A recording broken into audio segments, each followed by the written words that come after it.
Marque clientes potenciais para você e faça sua visita, monte sua logística comercial em cima disso. Marque clientes potenciais para você e .com.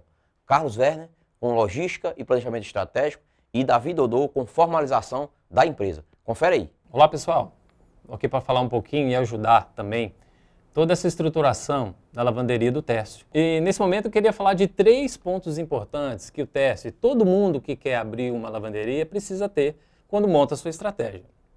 Primeiro ponto, quem é o seu público-alvo? O público-alvo define muitas das situações de atuação em que a sua empresa, a sua lavanderia no caso, vai estar atuando. Primeira coisa, quem que você gostaria, quem que você quer atender? Quem são os seus clientes? Você pode estar segmentando esses clientes de acordo com o que você tem vontade, desejo de atender ou até conexões profissionais. Um exemplo. Vamos lá.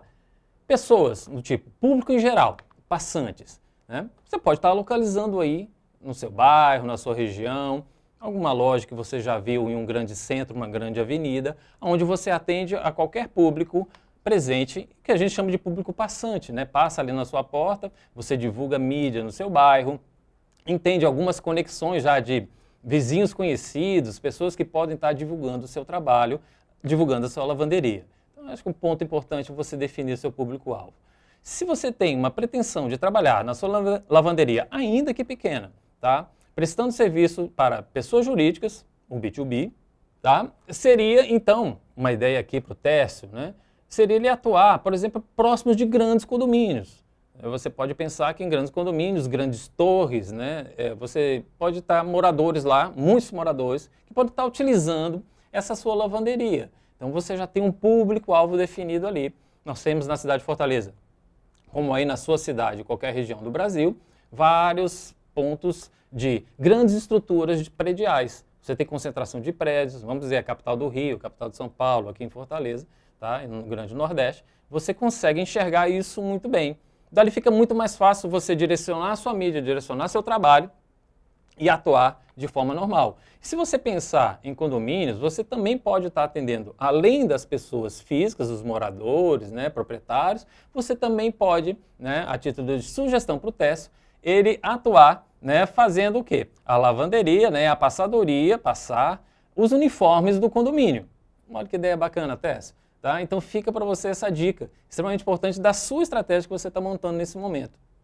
Condomínios, né? A parte de empresariais, né? Desculpa, a parte em que você vai atuar nas empresas que você conhece no seu bairro, padarias, lanchonetes, até que usam fardas também. Né? Então você pode estar ganhando uma escala maior de serviço, você já pode começar melhor, com uma quantidade maior, caso você conquiste esse contrato. Um exemplo que a gente pode estar citando para você. Outro ponto, de repente você acha um nicho de mercado, Tércio. Você pode ter ali grandes hospitais, você pode ter ali clínicas odontológicas, médicas, fonoaudiológicas, área de saúde. Você pode se especializar em lavar roupas brancas. Tá? Por isso é necessário que você conheça um pouquinho mais, né, sobre o poder de passar, a química que você vai estar utilizando. Dou a dica sempre de consultar, né, os grandes representantes comerciais dessas grandes empresas que prestam serviço nessa área, tá, que fornecem as matérias-primas. Você consulte eles, bom grado, sempre bom, né, eles aceitam fazer essa consultoria para você, caso você venha utilizar os produtos deles. São produtos profissionais especializados em lavar roupa branca, lavar roupas coloridas, né, no caso aí de uniformes, né, então uma série de coisas que você vai poder aprender com eles, tá? Invista nisso, que eu acho que é bacana. Tércio, outra dica importante para você, tá? Acho que é interessante para você buscar associações. Vou dar 2 exemplos para você aqui nesse momento. Uma associação da área de turismo, tá? Onde você encontra aí a área hoteleira, a área de centro de eventos, a área de parques, né, nessa área de turismo, tá? E você pode estar oferecendo o seu serviço especializado em lavar, né, toda essa parte de roupa branca, toda essa parte de passadoria, né, de passar ternos, e você vai se especializando e focando nessa área de turismo. Hotéis, pousadas, pequenos aparelhos turísticos, motéis, você pode estar utilizando disso aí, se especializando nessa área de turismo, que o tipo de tecido é diferente, tá? E que você precisa conhecer um pouquinho mais também sobre esse assunto. Tá? São tecidos que resistem mais, no caso da área hoteleira, tá? E você precisa estar passando com outros equipamentos que no futuro você poderá investir aí no seu grande negócio. Como eu falei do primeiro ponto, que seria a área de turismo, o segundo ponto aqui, Técio, para você nesse momento, seria a área da busca de um nicho de profissionais. Exemplo, você quer se especializar em lavar ternos, lavar taês, né? Você poderia buscar, né, se unir, buscar prestar serviço para a área dos advogados, contadores, administradores, pessoas, né, bancários. Então você poderia buscar esse nicho de mercado por meio das associações, por meio de contatos profissionais, por meio de uma série de situações que você pode ter em que você consiga alcançar esse tipo de público e se especializar nesse tipo de lavagem. Técio, o segundo ponto. Depois que você definir o seu público-alvo, está bem claro, bem preciso, quem é que você vai atender, qual tipo de público, pessoa física ou jurídica, tá? O segundo ponto é você definir a localização da sua empresa. Extremamente importante. Nós temos vários cases de mercado onde você localizando bem, há um sucesso repentino, né, muito rápido na sua empresa, e outro, você já conhece algumas esquinas aí de qualquer cidade que você conheça que já foi de tudo, na verdade, né? Já foi aí uma série de empresas e nada vinga, ou seja, uma má localização. Então, pense bem, determinar a exposição da sua empresa para atingir esse público-alvo definido, você escolha a localização. Eu faria uma separação do que é um estudo de localização. É vasto, mas eu vou tentar aqui resumir para você. Primeiro, vou olhar fatores quantitativos e depois fatores qualitativos, o que a gente chama de qual e quant. Tá? Vamos lá, fatores quantitativos. Se você pretende atingir um público-alvo e você precisa estar próximo dele, então você irá avaliar, neste momento, né, o custo de aluguel, né, o custo de impostos, o custo de deslocamento, uma série de situações de custos, gastos, despesas que você tem que estar próximo do seu cliente. Outro ponto seria o qualitativo. Como é que é a qualidade daquele local onde você está localizando a sua empresa? Situações do que é uma qualidade, professor? Seria condições de via, segurança, né? A qualidade da água que você vai estar trabalhando, a qualidade da facilidade de obter matéria-prima próxima. Então pense bem nisso. Quando a gente localiza uma organização, a gente coloca uma empresa que pode ser próximo do cliente ou próximo dos seus insumos. Você vai precisar pensar muito bem nisso quando abrir a sua empresa. Independente do tamanho, né, a lavanderia utiliza muita água. Então a qualidade da água, a constância da água, né, o quanto é que a empresa de saneamento básico disponibiliza para você. Você pode ficar um pouquinho refém se você localizar, né, a sua empresa em um bairro que historicamente possui falta d'água. Então não passa a ser interessante nesse momento você abrir aí, já que você está começando e precisa atender muito rapidamente, com qualidade, o seu cliente final, o nicho de mercado que você definiu. Em relação à formalização de uma lavanderia, o mais essencial para o empreendedor saber é que, dependendo da previsão do faturamento, ele estará obrigado a ter uma assessoria contábil ou não, certo? Como a previsão da lavanderia dele é de ter um faturamento mensal de R$13 mil, ela foge da questão do microempreendedor individual e ela já se enquadraria numa microempresa ou em outro tipo societário, se fosse mais de um sócio. Ele sendo microempresa, a primeira coisa que ele tem que saber é em qual tributação ele vai querer atuar. A melhor tributação para ele, a via de regra, num negócio desse pequeno, seria Simples Nacional. Por quê? Tanto a alíquota de faturamento é uma alíquota reduzida, começa no valor mais abaixo do mercado, como a questão da folha de pagamento, ele tendo funcionários na empresa, ele vai começar com a carga tributária bem reduzida em relação aos seus concorrentes. Definindo o local da empresa, já que ele vai trabalhar com o público praticamente residencial pelo perfil da empresa dele, ele pode fazer um estudo chamado de viabilidade, certo? O que é a viabilidade? É o estudo se já existe uma empresa com o mesmo nome que ele quer utilizar no mercado. Após fazer o estudo da viabilidade, é possível fazer outro estudo chamado adequabilidade. O que seria adequabilidade? saber se aquela região que ele quer atuar é uma região que aceita as atividades que ele quer exercer. Por qual motivo? Numa lavanderia ele vai trabalhar com lavagem de roupas e essa lavagem de roupas ela vai gerar resíduos. Na questão da água suja, ela vai ter que ter algum destino, certo? Então, vai trabalhar também com produtos possivelmente de limpeza ou talvez produtos químicos.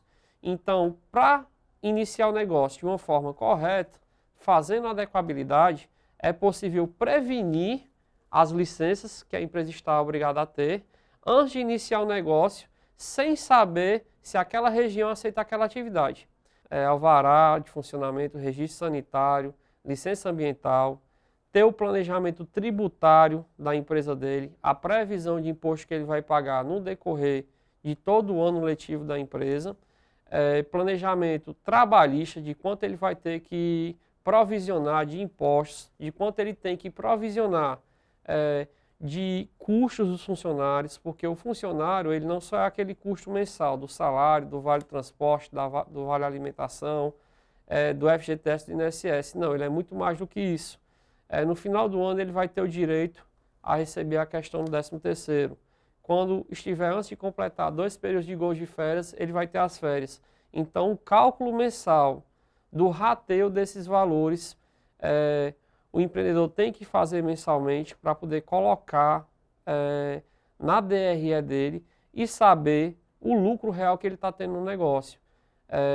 Além disso, após formalizar o planejamento tributário e o planejamento trabalhista, ele tem que ter um controle de todas as despesas e receitas da empresa, certo?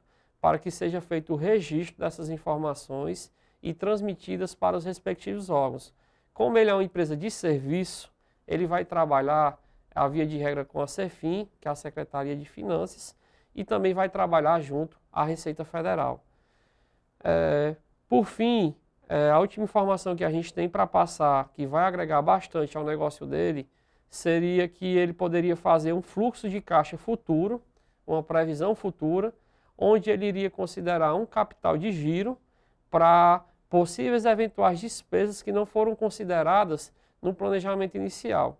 Esse fluxo de caixa ele é essencial para todo e qualquer negócio.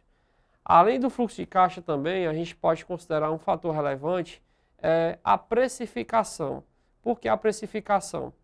Se ele tem um fluxo de caixa futuro, sabe a previsão das despesas que vai ter, sabe a previsão de receita que vai ter, ele pode adequar o valor do serviço dele ao valor do produto entregue ao cliente, que no caso vai ser a roupa.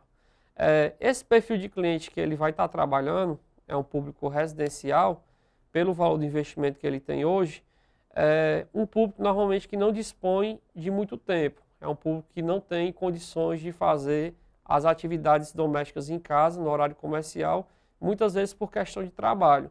Então ele pode também estar procurando uma assessoria na questão do marketing, visando atingir esse público, que é o público trabalhador, que não tem disponibilidade de tempo para fazer esse trabalho em casa e que possivelmente está atrás de uma empresa como a dele, que vai ser uma empresa qualificada no mercado para prestar esse serviço. A principal vantagem hoje dele fazer a abertura da empresa seria de início o custo de aquisição da matéria-prima. O custo hoje de aquisição da matéria-prima, ele dependendo do fornecedor, do distribuidor, um valor reduzido quando você compra através do CNPJ, através da pessoa jurídica.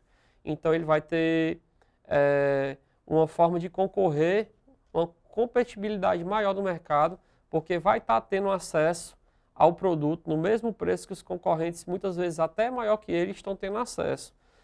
Outro fator relevante também, que a gente não pode deixar de citar, é a questão da informação fiscal. Ele trabalhando com CNPJ, todas as licenças, ok, jamais vai correr o risco da atividade dele separada, seja por uma visita de um fiscal por conta de uma licença, ou seja pela falta ou omissão de faturamento. A empresa hoje, quando ela dá certo, é uma empresa que você consegue colocar e obter o lucro, obter o resultado pretendido no início do negócio, ela pode muitas vezes se tornar a atividade principal que nem o empreendedor estava pensando que ia ser. Alguns pequenos negócios hoje já são negócios que quando dão certo, obtêm sucesso, se tornam tipos de empresa que podem ser franqueadas. Por quê? Porque a pessoa já tem um modelo de negócio, ela já colocou em prática, sabe os custos, sabe as receitas, sabe o lucro que vai ter, ela sabe em que momento vai chegar no ponto de equilíbrio no payback e ela sabe onde ela errou no plano de negócio. Então ela pode pegar esse modelo de negócio e também criar um novo negócio, comercializar, seja através de chamar sócios, parceiros, ou seja através realmente de vender um modelo de negócio. Outro ponto importante do fato da formalização da empresa é que quanto mais ele trabalhar com a compra, com a venda, com as transições bancárias na conta pessoa jurídica, ter maquineta pessoa jurídica, fazer essa transação, mais ele vai ter acesso a uma linha de crédito com a taxa reduzida. Porque hoje as instituições financeiras concedem capitais para que a pessoa possa aumentar o negócio, crescer o negócio, desenvolver em taxas reduzidas quando a pessoa ela é titular de empresa, quando a própria conta pessoa jurídica é da pessoa. E aí a gente vai entrar no mundo que está em moda, logística. Tá? Como é que você vai chegar ao seu cliente, como é que o seu cliente vai encontrar você na sua loja, na sua localização. Tá? Vamos definir um pouquinho o que é logística. Se você está começando agora, vamos dizer que você tem optado aqui na nossa consultoria, né, por um público-alvo, um público geral, um público passante. Interessante que você se encontre, né, em grandes avenidas e principalmente hoje a gente entende que no mercado exige a facilidade de estacionamento para os seus clientes alcançarem a sua empresa. Tá? Segundo ponto, né, da logística que a gente pode comentar é como é que você vai entregar caso o cliente passe e deixe e depois você vai entregar, ou então você opte por retirar no local, seja pessoa física ou jurídica, né, vai lá na sua empresa, faz a sua produção, as suas operações de lavagem e passadoria, tá, e depois entregue. Neste momento você precisa pensar em custos, e aqui, por isso a gente definiu público-alvo e localização. Se você estiver localizado próximo ao seu centro consumidor, ou se você optou, que no caso é o seu caso aqui, Técio, né? Você optou por pessoas passando na sua porta, a sua logística é mínima. Tá? Você pode pensar, em princípio, em atender pessoas por tipo um raio. Você pode determinar um raio, 5 km, 10 km, né, da sua empresa que você consiga entregar, né, a roupa, ou seja, você consiga entregar o material ao qual foi para lavagem. Como você precisa economizar bastante, né, seus custos ainda não podem subir muito, o seu faturamento está bacana, mas pode ser ainda melhor, opte por, de repente, você está trabalhando com bicicletas. Tá? E, de repente, você pode investir um pouquinho mais nas bicicletas elétricas para ganhar velocidade, tanto na retirada quanto na entrega do seu produto. Tá? Então, você opte por isso. Determine um raio onde você possa estar atendendo, aqui no caso, as bikes, né? As famosas bikes por aí. Segundo ponto, você pode estar, quando você ganhar volume, você pode estar optando por uma motocicleta. Eu dou a dica de você optar por uma motocicleta, né, de um consumo muito baixo. Motocicletas fazendo 50, 60, né? Alguns dizem até que fazem 80 km por litro. Mas enfim, tá? Você estude bastante sobre isso e entenda que motocicleta seria um meio interessante. Dentro da logística da motocicleta, da bicicleta, eu faria um diferencial competitivo para você nessa logística. O importante é que você vai estar transportando roupas passadas. Então, a proteção dessa roupa contra as intempéries do tempo, chuva, sol, calor, sujidades, as sujeiras das ruas, das avenidas, né, é importante que você proteja bem. Pense bem numa casinha, num compartimento que você consiga agregar a sua bicicleta, a sua motocicleta. Isso aí é extremamente importante, porque ali está a imagem da sua empresa. Terceiro ponto. Caso ganhe grandes contratos com condomínio, né, que você precisa ganhar espaço, opte, né, por pequenos caminhões, na verdade que nós chamamos de VUC, Veículo Urbano de Carga, que ele é autorizado a circular em toda a cidade, porque as cidades geralmente têm restrições em relação a caminhões maiores. E como você está começando, pode pensar num caminhão menor, um modal menor, que nós chamamos de VUC, Veículo Urbano de Carga. Na logística é importante você, Técio, definir o seguinte, eu sei que está passando isso na sua cabeça, tá? Werner, eu opto por logística própria, sendo minha, eu comprar a motocicleta, eu adquirir a bicicleta ou um veículo, tá? Ou terceirizado, né? Sempre surge isso na cabeça dos empresários, né? Os empreendedores querem saber disso. Tecnicamente falando, nas grandes corporações, a opção, né, por estatística, sempre vai para o lado da logística terceirizada, até porque você não tem especialização nessa área, né? Então nós que ensinamos logística para os nossos alunos, né, e grandes empresários, a gente fala assim, se você não tem expertise nessa área, terceirize, tá? O que você vai ser importante nesse momento de terceirização, Técio? Um bom contrato, tá? Na logística o que reza, o que vale é o contrato, tá? Esse contrato tem que definir no mínimo para você assim, ó, que tempo entregar, né, com que qualidade, que quantidade, que custo certo e a que preço certo. Então pense bem quando você for montar um contrato com um terceirizado em qualquer área da sua logística. Tem essa outra dica interessante, ligando, fazendo um link estratégico entre logística e comercial. Um exemplo para você.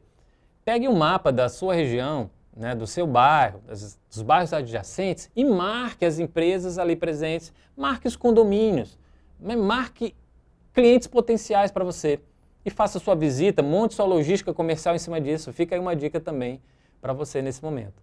Desejo sucesso!